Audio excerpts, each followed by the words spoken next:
This is one of the most exciting things that could happen. All right, ready? Okay, ready. High five. Okay.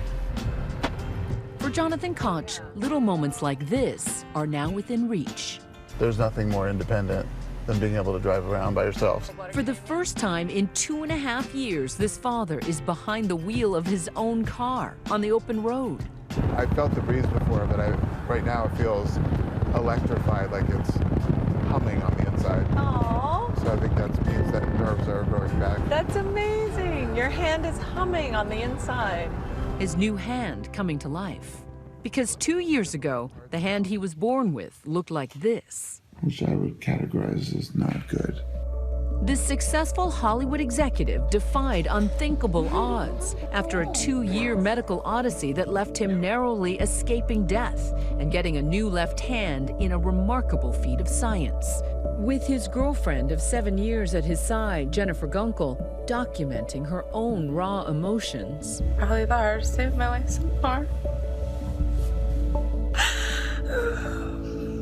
And watching his determination to heal. Boom. That's awesome. Back then, he was a 49-year-old entertainment executive at the top of his game, hanging with Jewel, publicizing their movie, Ring of Fire. He was also behind the miniseries The Kennedys, starring Katie Holmes. Today's a big day. Your daddy's going to become president. Jonathan was on his way to a reality television conference in D.C. when he was suddenly slammed with what seemed like the flu. Felt like I had been hit by a truck. And I said, can you please try to help me get cleaned up and, you know, get me out of here somehow. Because you were going to power through. Going to power through. It was a very important trip for my team, and they've been preparing for a long time. I needed to be there. He drove to the ER, where he got a shot of morphine before dragging himself onto a cross-country flight.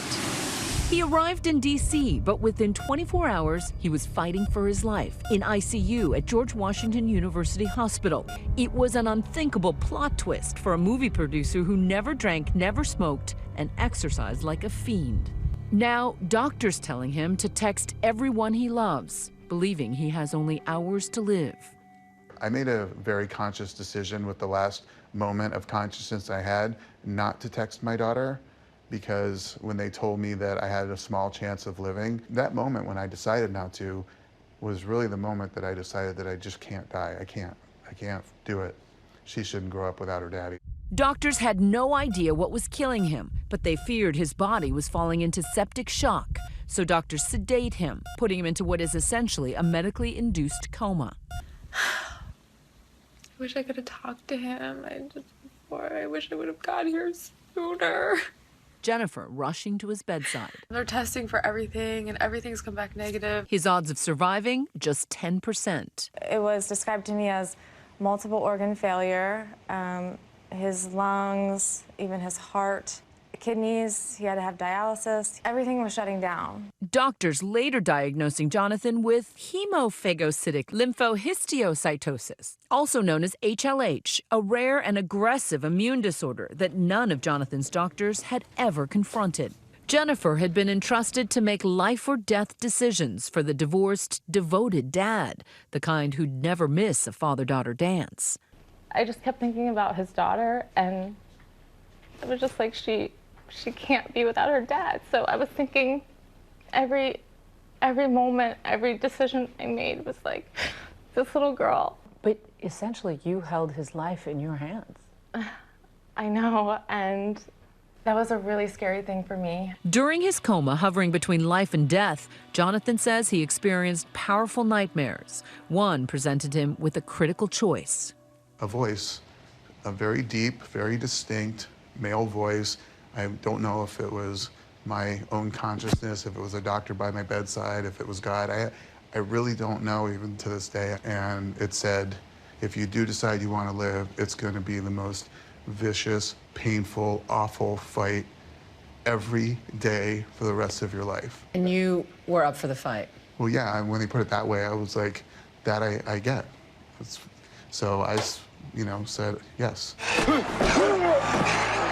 The instinct to fight, stay down, something instilled in him as a young boy. I can't believe it. Mesmerized by the movie about a tenacious boxer, an underdog named Rocky. My dad took me to a drive-in movie when I was 11 years old, and we saw Rocky.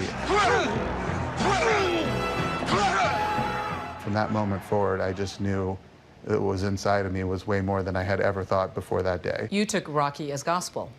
It is the gospel. Well, first of all, he didn't win. Rocky didn't win. Like, people don't really think about that. It's about doing the work. It's about putting everything you have into it. If you just literally do your best at everything, that's really all you can do. After his near-death experience, he woke with a newfound appreciation for what was important in his life. Do you have a conscious memory of seeing Jennifer the first time you came out of the coma? I wanted to marry her. That's the truth. We were not married and probably planning on not being married. But after 2.5 weeks, the damage severe. His body had shut off oxygen to his outer limbs to preserve his organs. His hands and feet were starting to die, necrosis and gangrene setting in.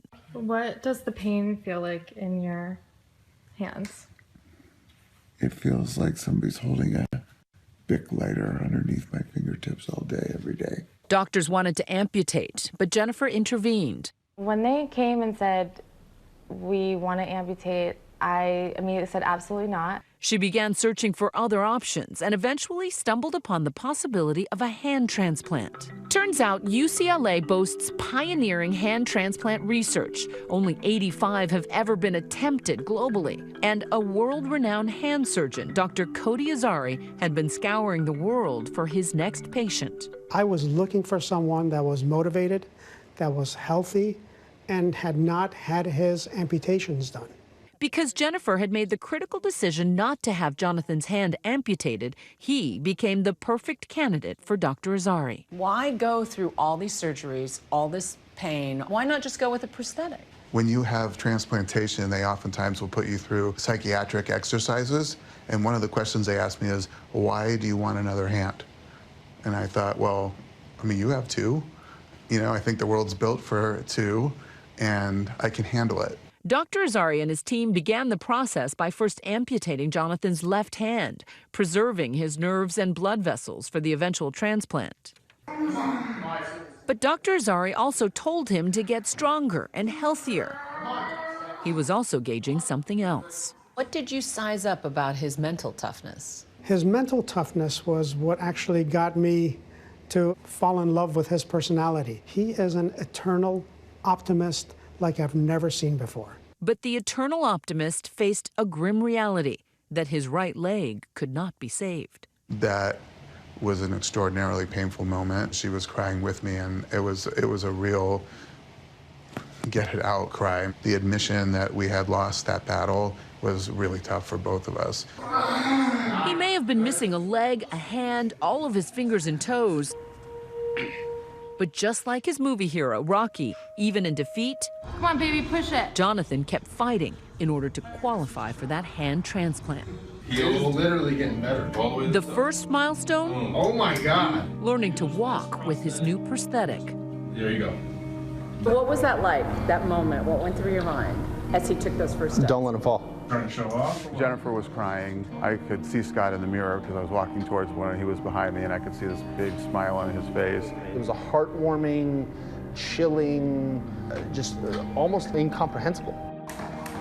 Finally, Jonathan was ready for that hand transplant. But along the way, they wanted to make good on one particular promise. What was your wedding day like for you? Our wedding day was very sweet. It was really non-eventful, which is the way we wanted it to be. It was really a 30-second ceremony, and it was joyous and happy, and we really didn't want anything to change. Their honeymoon period involved waiting for the ideal donor. You need to match for size. You need to match for color. You need to match for hair pattern. It took 7 months to get the call. How are you feeling about your hand transplant surgery? Very peaceful and hopeful that everything goes well. And then the complex surgery, 24 tendons, countless nerve endings, veins, and arteries, microscopically stitched together. Hand transplants are marathon surgeries because there are so many structures that need to be repaired. Nerves are like coaxial cables, except there's no red to red, green to green, yellow to yellow connection, right? You have to figure out how they fit within each other so that the parts of the nerve that are for sensation match up and the parts of the nerve that are for motor function match up. Initial fears are that the vessels are going to clot and blood is not going to move through the hand. There's no margin for error. There's no margin for error. Even if the surgery is a success, will he be able to control his new hand or touch or feel again? Hi everyone, George Stephanopoulos here. Thanks for checking out the ABC News YouTube channel. If you'd like to get more videos, show highlights, and watch live event coverage, click on the right over here to subscribe to our channel, and don't forget to download the ABC News app for breaking news alerts. Thanks for watching.